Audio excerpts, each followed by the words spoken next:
Olá, estamos iniciando mais um Cidadania. Eu vou entrevistar o advogado Marcelo Leal e o consultor legislativo Tiago Ivo sobre o trabalho da comissão especial encarregada pelo presidente José Sarney de elaborar um anteprojeto de novo Código Penal. Marcelo e Tiago integram a comissão essa especial. Doutor Marcelo, pelo menos há décadas que se tenta atualizar o Código Penal, que é de 1940. Como é que está sendo esse trabalho na comissão?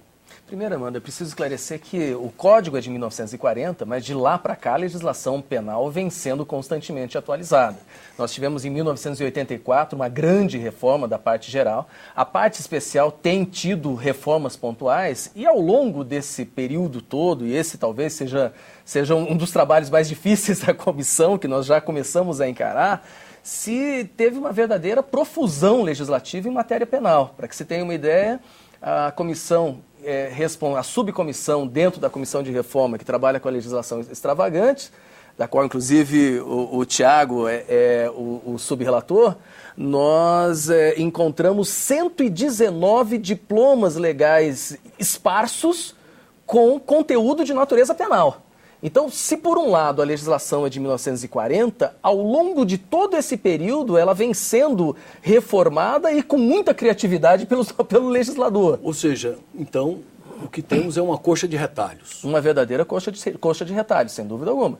Tiago, e por que essa expressão que ele usou, extravagante? Legislação extravagante. Exato. Nós usamos esse termo para nos referirmos à legislação que está fora do Código Penal.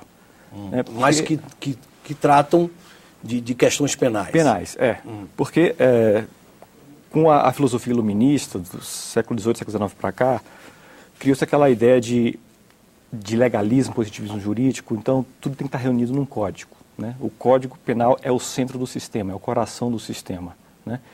Mas de lá para cá, a sociedade vai se complexizando, né? Novos temas vão surgindo, temas que não existiam, não eram preocupação da sociedade, nem do poder público naquela época, e as décadas vão passando e coisas novas vão surgindo. Então acabaram aparecendo o que a gente chama de microsistemas ao redor do Código Penal. Então, leis esparsas, como nós temos hoje, lei de meio ambiente, crimes de trânsito, estão fora do Código. E deveriam estar dentro. Uma das tarefas da comissão é exatamente uniformizar e concentrar isso num instrumento só. Esse foi objeto de grandes debates dentro Exato. da comissão. Existiam aqueles que entendiam que o código deveria ficar como o Sol no sistema solar e ao redor dele a existência dos microsistemas. O que me parece consenso dentro da comissão é que na medida do possível, ou seja, a não ser quando a retirada da matéria penal de uma legislação esparsa, dessa chamada extravagante, comprometer a compreensão do seu todo, fora desses casos, a ideia é de trazer tudo para dentro do código, até para uniformizar o conhecimento da matéria, e até com uma proposta de que qualquer alteração legislativa em matéria penal seja feita dentro do Código Penal, evitando aquela legislação emocional, aquela legislação. Para que se tenha uma ideia, existe disposição de natureza penal em leis como, por exemplo, a Lei Rouanet traz disposição de natureza penal. A Lei de Locação traz disposição de natureza penal.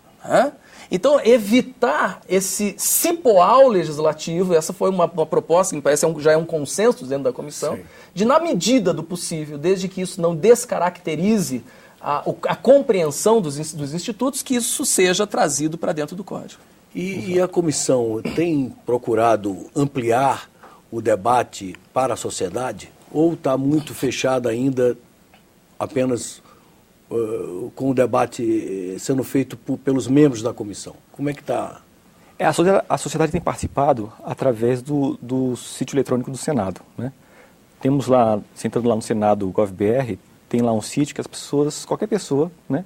No endereço do Senado, www.senado.gov.br. Tem lá um linkzinho que remete à comissão do Código Penal. E lá quem quiser... Exato.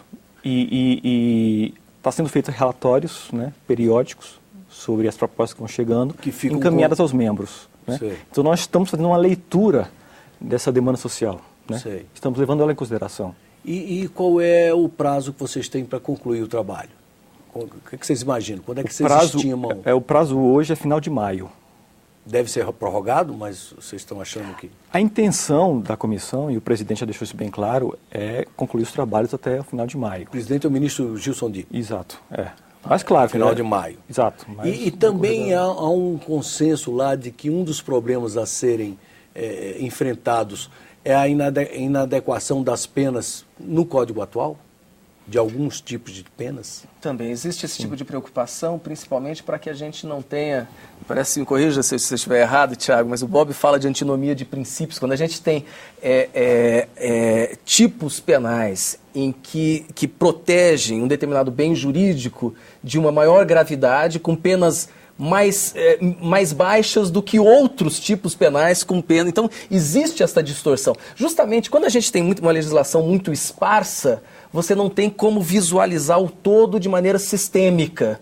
E isso é uma das causas de gerar essa distorção no que diz respeito às penas. E apenas para complementar, Armando, a partir do próximo mês de maio em diante, a comissão, de março em diante, a comissão deve também iniciar os debates públicos, com as audiências públicas, em que se pretende trazer a sociedade para debater grandes temas de importância e complexidade dentro do Código. E a tendência hoje, já dá para notar que é no sentido de aumentar as penas, dar mais rigor ou não? Olha, essa é uma discussão antiga no meio jurídico, né? Se uma pena mais alta tem uma eficácia na diminuição do crime. Nós temos uma cultura social de encarceramento, né? Não só social como institucional, né? A pena de prisão sempre foi vista historicamente pelo Brasil, desde a independência, como a resposta mais eficaz, né, para o crime, a pena de prisão. E de lá para cá, tivemos uma reforma em 84 que criou o Instituto das Penas Alternativas, né, tentar oferecer outras propostas de pena. Sendo que, de 84 para cá, quando isso foi feito, a cultura de encarceramento no judiciário continua muito forte, né? Não apenas, e o judiciário ele responde a uma demanda social. A sociedade ela associa, se não a prisão, a impunidade, né? A sociedade brasileira ainda não tem a maturidade, pelo menos a gente não consegue enxergar isso, de associar, de ver que é eficaz e é legítimo você aplicar outro tipo de pena, né? E não associar isso com a impunidade, né? Então, uma das nossas propostas, o ministro Dipp já deixou isso claro, é tentar fazer um código em que tentar tirar um pouco da pena de prisão, esse peso cultural sobre o qual ela cai, e tentar ver a prisão como uma última alternativa de resposta penal, né? Procurar valorizar os outros tipos de pena, aumentar o rol de penas alternativas, prestação de serviços à sociedade, aumentar possibilidades em que elas podem, não apenas não a pena. E aumentar a possibilidade de aplicação, né, dessas penas alternativas, né? Ver se a gente consegue criar, na lei, no âmbito da lei, um outro tipo de cultura, diferente, né?